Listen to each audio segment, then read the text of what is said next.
Hey Grace Posse, welcome back to the Daily Devotion. Hope you guys are doing well. The scripture of focus is going to be Romans 10:13, which says, "Whoever calls upon the name of the Lord will be saved."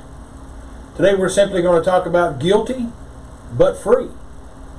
Romans 3:9 through 20 is going to be our focal passage, or our passage that we'll read today. What then?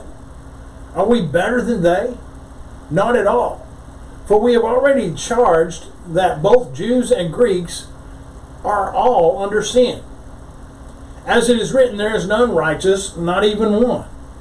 No one who understands, and there is none who seeks after God.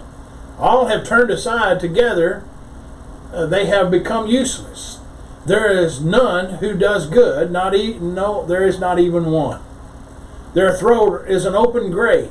Their tongues they keep deceiving. The poison of asps are on their lips, whose mouth is full of cursing and bitterness. Their feet are swift to shed blood. Destruction and misery are in their paths, and the path of peace they have not known. There is no fear of God before their eyes. Now, we know that whatever the law says, it speaks to those who are under the law, so that every mouth may be closed, and all the world may become accountable to God. Because by the works of the law no flesh shall be justified in his sight, and through the law comes the knowledge of sin. A young woman who was going 100 miles an hour in a 55 mile an hour zone outside one of her small towns, a policeman brought her to court where the judge fined her $100. "But I don't have $100, she wailed. "I'm sorry, but you'll have to spend a weekend in jail," the judge told her. You owe the court $100. You may not have the money, but the law is the law. She began to cry. "Please, Your Honor, I don't have $100. But I don't want to spend the weekend in jail. The judge says I can't change the law." But the young woman begged for mercy again. And to the surprise of the bailiff and the policeman, the judge did something very interesting. He pushed his chair back from the bench, took off his robe, walked around to where the woman was standing, pulled out his wallet, and gave the bailiff $100 bill. Went back to his bench, put his robe back on, and sat down. And then the judge picked up his gavel and said, "Young lady, I see someone has paid your fine. Case dismissed. You're free to go." That's what God did for you and me. We stand before the bench of His justice, and He said, "You have been found guilty of sinning against my holy character. You've either got to pay the price of perfection or spend eternity in a prison cell called hell."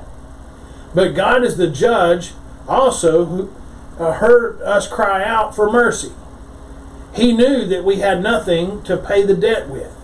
So in the person of Jesus Christ, He stepped out of heaven, zipped down His deity, put on a robe of humanity, and paid the price on the cross Himself.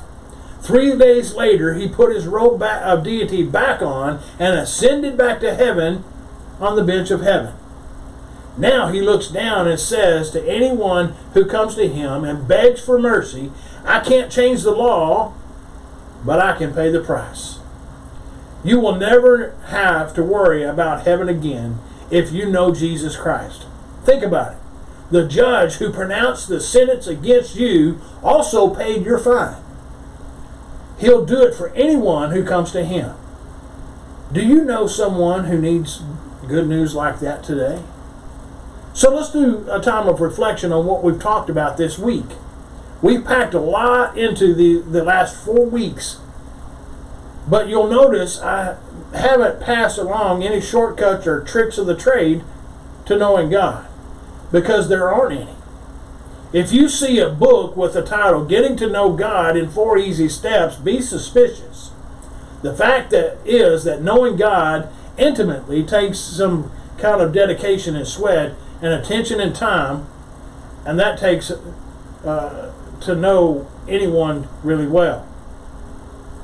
But just ask anybody who is rich, growing, satisfying marriage. The payoff for the effort is tremendous. I think half the battle in this business of knowing God is learning to focus your heart and mind on Him and eliminating all the distractions as possible. There are a number of things you can do to help yourself here. Make a regular habit to look at your daily schedule and figure out where you are spending your time on. Try turning the TV off 20 minutes early. Set your alarm 20 minutes early and get up and get in the habit of spending some quiet time with God. Start saying no to some things, maybe even some good things, so that you can say yes to some better intimacy time with God.